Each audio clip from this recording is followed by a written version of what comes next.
స్వామి అప్పు చేసిండు, వెంకటేశ్వర స్వామి అప్పు చేసిండు, గుర్తు అని ఎవరు దేవుడు.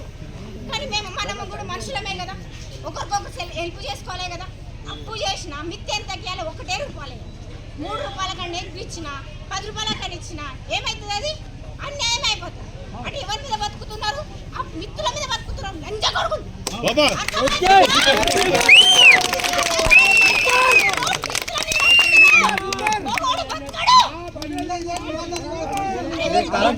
చంపేస్తారు ఎవరైనా.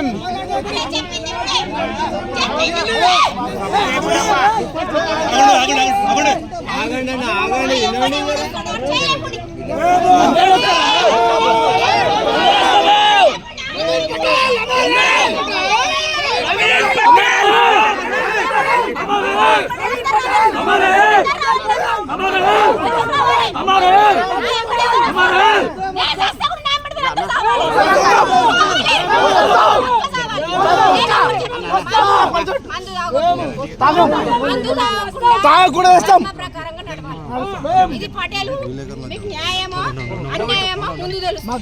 ఇది నా ఫ్యామిలీకి జరిగినట్టు ఏ ఫ్యామిలీకి జరిగినట్టు ఏ 3 రూపాయలు,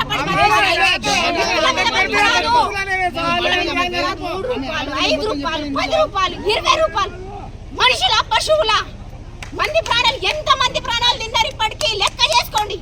ఎవరైతే వల్ల చచ్చిపోయినో వాళ్ళందరూ కేసులని బయటకు రావాలి, అందరు రావాలి. ఇప్పుడు న్యాయం రావాలి. ఏ ఆడలేదు ఇప్పుడు నాలేక ఇది నాది రాసిన ముస్తేతనం. అందరు నాలేక అన్యాయంగా రాదు, నా పిల్లలు అన్యాయంగా రాదు. నా పిల్లలని అన్యాయం చేసి మీకు కూడా నిజంగా చెప్తున్నా, అప్పులు ఉంటాయి, అవసరానికి ఇచ్చిన దేవుడు. ఇది మాత్రం తప్పు. బాధపడకు,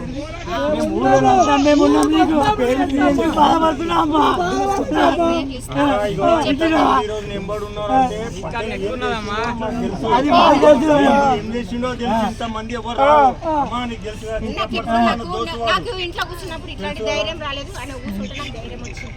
నేను ఇట్లా మాట్లాడుకోలేను, నా మనసు ఒప్పుకుంటలేదు. కానీ నేను చెప్పేది ఏంటంటే పటేల్ది ఒక గుణపాఠం కావాలి ప్రతి ఒక్కరు.